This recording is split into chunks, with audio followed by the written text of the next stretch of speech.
Hello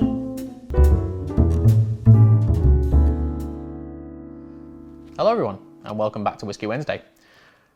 Now, a couple of years ago, for those of you that have been with the channel for a very long time, I did a series which was filmed in my old flat in Salford with very bad sound quality because I wasn't using a mic, I was just using the camera's internal mic.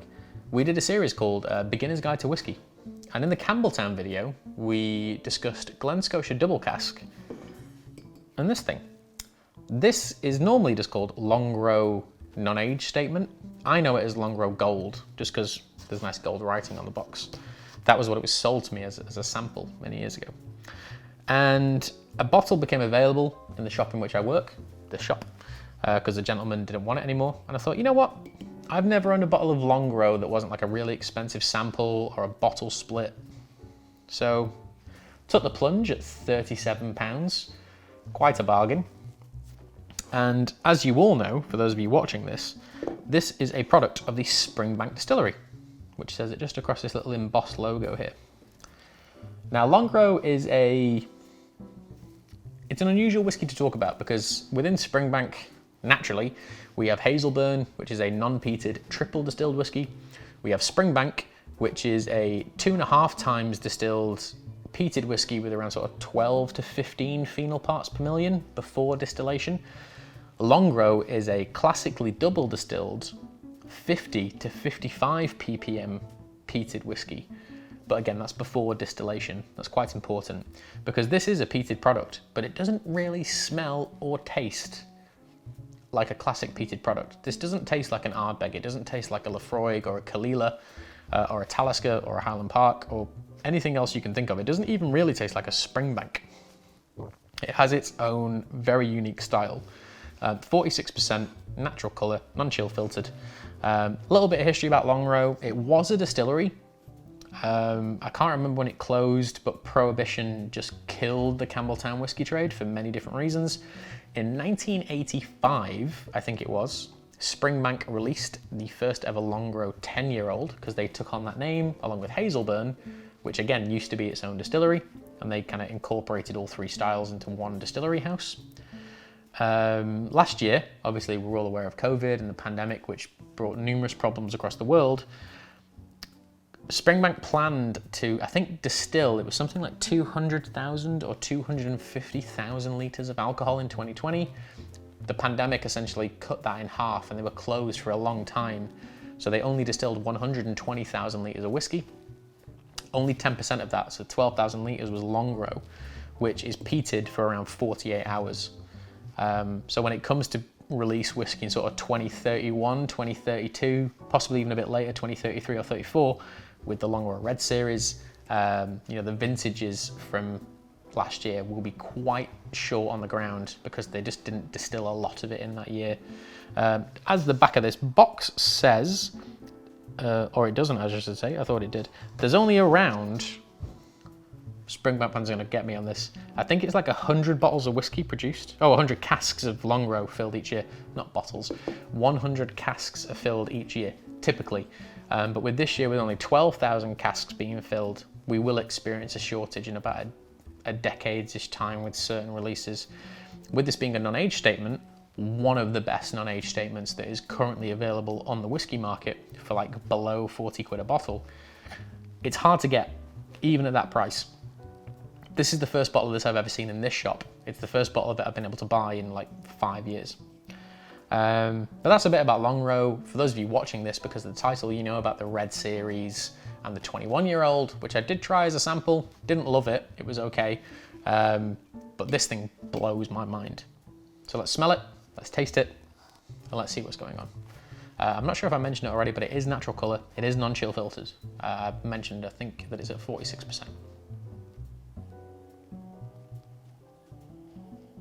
Okay, so smelling note number 1 is salt. So much salt. But at the same time, I'm unsure if there's any sherry cask in this. I would put strong money on saying that it's roughly sort of like 80 to 90% bourbon. Following that salt are these beautiful kind of lemon and almost like red apple notes. It is a beautiful combination of slightly savoury, slightly sweet, citrusy, fresh, clean, like summer peat. And again, the smoke on the nose, but it isn't an Islay style of peat. It's not medicinal. I wouldn't describe it in any type of way as medicinal. It is, I think we mentioned it with the Ardbeg, but it is like coriander and parsley. It's these kind of natural, earthy, salty, herby, not intentionally rhyming there, combination of things. But there is such a beautifully strong contrast of citrus which runs through the back of it. And because I'm assuming it's majority bourbon cask based on the smell and the colour, it's pineapple and mango and kiwi and lime. It's these really strongly flavoured citrus fruits that are contrasting the salty, earthy, herby notes that it's got going on. There's almost like a basil note. Like, I love Italian food. It's probably my favourite type of food in the world. And I cook with far too much basil. And it has that beautiful kind of, it's peppery, but it's also kind of minty at the same time, especially when you chop like fresh basil. And this is running through that with like loads of like Sicilian lemon. That's probably the Italian thing dominating there. And like just fresh citrus rinds. It's this weird thing of like industrial, with the saltiness, with a little bit of smoke, but then floral and springy with all those kind of fresh citrus fruits. Truly unique and very Campbelltown, very funky. But let's taste it and see what's happening.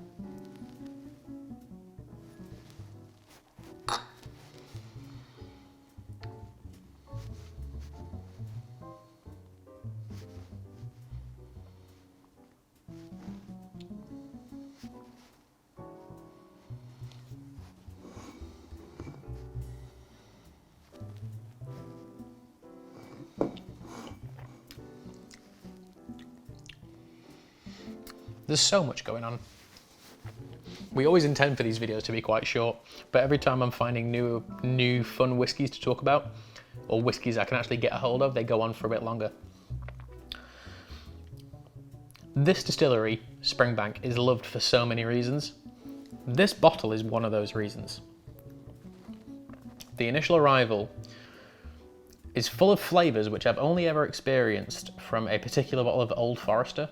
I think it was like the 2014 or 15 birthday bourbon release. And it's dill.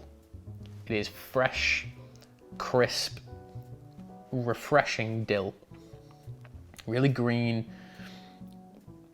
earthy, but kind of sweet at the same time, almost leaning into like a candied licorice sort of thing. There's a nice bit of ginger. The finish is where the smoke begins to make itself known. And as I mentioned at the start of the video, this is 50 to 55 ppm, which is like Ardbeg territory. But that's the barley pre-distillation, I should say. Post-distillation, I don't know how strong it is, but you can roughly half it. So you're talking like 25, maybe 30 ppm, maybe a bit lower. And the smoke just has this beautiful interaction with this kind of slightly heavy, thick, earthy spirit. And then the bourbon casks, the interplay with the citrus and the mango and the pineapple.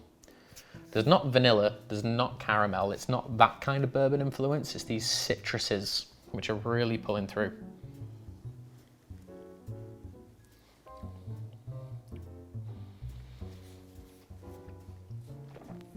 I know we had a video 3 weeks ago which involved me making an old-fashioned, but it has that texture. Like something with sugar syrup is involved, the weight of it. And there's been 3 videos specifically where we've talked about the weight of a whiskey on the tongue. There was a bottle of Waterford, I think it was the Ballykilcavern, maybe the Bannow Island. We've only reviewed 2, so it must be one of them. And I can't remember what the other one was, I think it was a bourbon. But this thing has so much weight to it, so much texture. Those beautifully crisp citrus peels pull through. with the salt and the smoke, and they're not combined, they're not one, they are separate elements, the salt and the smoke. And I've watched other whiskey reviewers talk about how it's really difficult to give a non-age statement or young whiskey a high score. Oh, I'm sorry, very burpy today.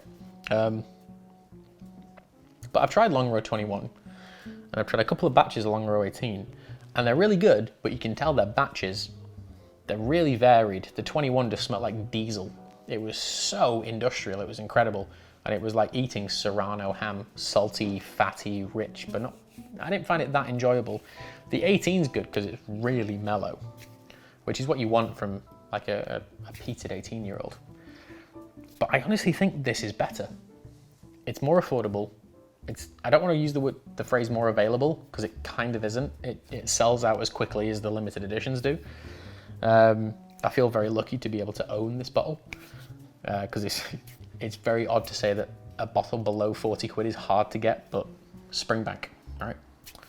But yeah, despite other YouTube reviewers saying, you know, scoring non-age statement or young age whiskies high is kind of pointless, because when you get to the older ones, they'll get better. But I think this is the best Longrow I've ever tried.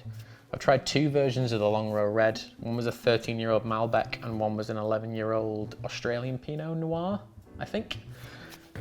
They were okay. I thought they were all right. I didn't think they were worth the money, and I didn't think they were worth the resale value, which was like 200 quid plus.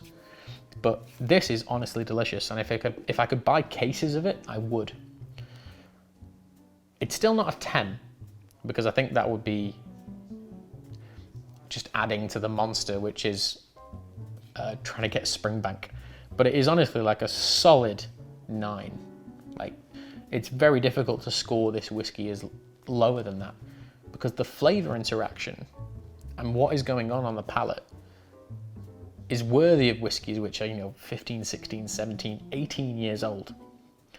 And the way the peat interacts with the bourbon influences, or with the barrel influences, I should say, and then the saltiness, which weirdly seems like 2 very separate things. When you talk about peat, the salt and the smoke are very interactive. With these, they're almost just totally separated, and it attacks 2 different sides of your tongue. But Longrow Classic, or Longrow Gold, which I call it all the time, non-age stated whiskey, solid 9 out of 10. Very, very, very, very solid 9 out of 10. And I will contest anyone who argues otherwise. But yeah, thank you very much for watching. That was quite a long video. Didn't mean it to be that long. But that is Longrow Gold, or Longrow Classic non-age statement, 46% non-chill filtered, natural colour. And yeah, stunning. Please find a bottle. If you can't, I'm sorry, because it is sought after. But it just is that good for something which is still a contested subject with non-age dated whiskies. This is one of the best by quite a long way. It's like up there with Ardbeg Uigeadail, you know, some of the best stuff.